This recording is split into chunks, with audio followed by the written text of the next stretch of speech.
Hello student, psychology study point में आप सभी का स्वागत है। बुद्धि का सिद्धांत वाला जो टॉपिक है वो में भी आज लास्ट है, तो इसको हम देखेंगे। आज मैं लेके आई हूँ आपके सामने बुद्धि का क्रमिक महत्व का सिद्धांत, ऑर्डरली इम्पोर्टेंस थियरी।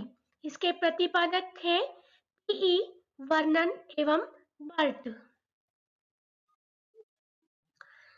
सिद्धांत के अन्य नाम: नंबर 1 पदानुक्रमिक सिद्धांत, नंबर 2 प्रधानता सूचक सिद्धांत, नंबर 3 हायरार्कियल थ्योरी।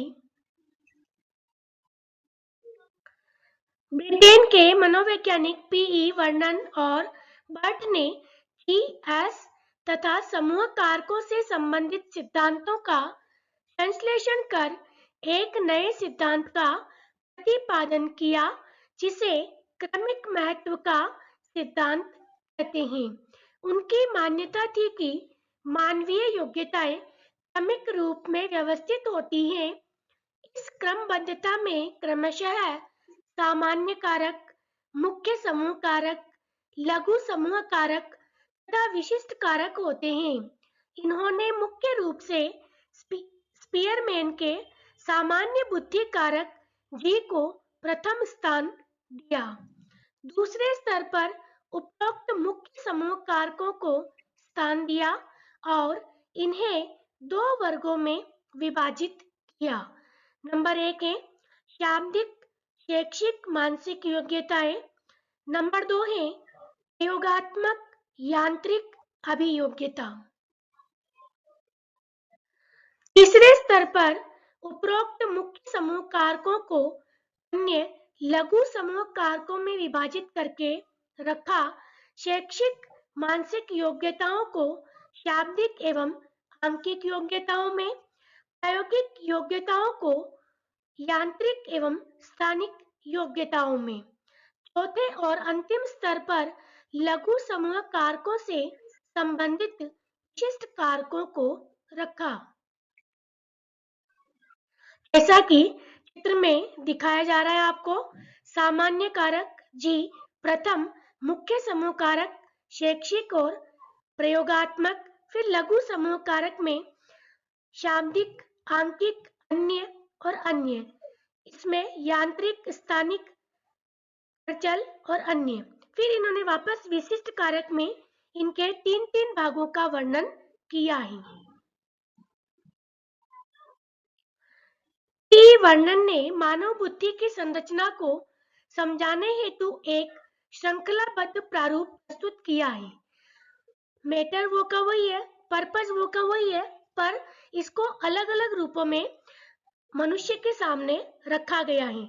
इसमें भी आपको दिखाया जा रहा है कि जी यानी सामान्य तत्व जो है, मेन है, फर्स्ट है मेजर ग्रुप, सेकंड है माइनर ग्रुप और तीसरा है स्पेसिफिक फैक्टर। सेम वो का वही प्रारूप है, पर अलग अलग मनोवैज्ञानिकों ने एक इसी चीज को समझाने के लिए अपने अपने दृष्टिकोणों को अपनाया है। इस श्रृंखला की शुरुआत जी कारक से होती है। यह बहुत ही महत्वपूर्ण आधारभूत मानसिक योग्यता का प्रतिनिधित्व करता है, जिसका निदान बुद्धि परीक्षणों के द्वारा प्रारंभिक चरण से ही कर दिया जाता है। इस कारक के अंतर्गत दो मुख्य समूह कारक, जिन्हें क्रमशः वीईडी तथा केएम नाम दिया जाता है, विद्यमान रहते हैं। वीईडी का संबंध मौखिक योग्यता, संख्या संबंधी योग्यता तथा शैक्षणिक योग्यता से होता है, जबकि केएम का संबंध प्रायोगात्मक यांत्रिक, स्थान संबंधी तथा शारीरिक योग्यताओं से होता है। वीईडी तथा केएम नामक इन दो मुख्य समूह कारकों को कुछ कम महत्व के लघु कारकों में विभाजित किया जा सकता है और फिर इन लघु कारकों को विशिष्ट मानसिक योग्यताओं से जुड़े हुए विभिन्न विशिष्ट कारकों में विभाजित किया जा सकता है। इस सिद्धांत को इस प्रकार भी दर्शाया जा सकता है। बताया मैंने आपको कि भाई वीईडी और केएम दोनों को अलग अलग इस प्रकार, पर मेन में इनके जो तत्व है वह सामान्य यानी जनरल एबिलिटी को ही माना गया है। यह इस प्रकार की बुद्धि है जो प्रत्येक व्यक्ति में पाई जाती है, और इसके अलावा व्यक्ति अपनी क्षमता विभिन्न प्रकार के उसके विकास संबंधी कारणों से प्रभावित होकर विभिन्न प्रकार की कुछ क्षमताएं अर्जित करता है और कुछ वह जन्मजात प्राप्त करता है। वह अलग-अलग प्रकार से अपने दृष्टिकोणों से वैचारिक क्षमता को बढ़ावा देता है।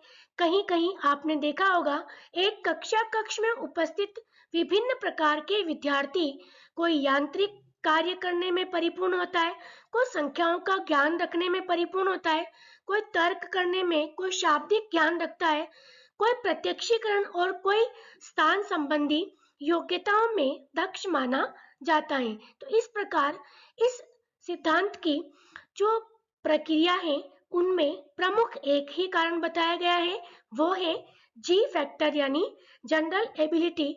और इनका ये मानना है कि इसी योग्यता को अपने शारीरिक क्रम में रखते हुए व्यक्ति विभिन्न प्रकार की जो योग्यताएं ग्रहण करता है वह उसकी अर्जित क्षमता कहलाती हैं। Thank you.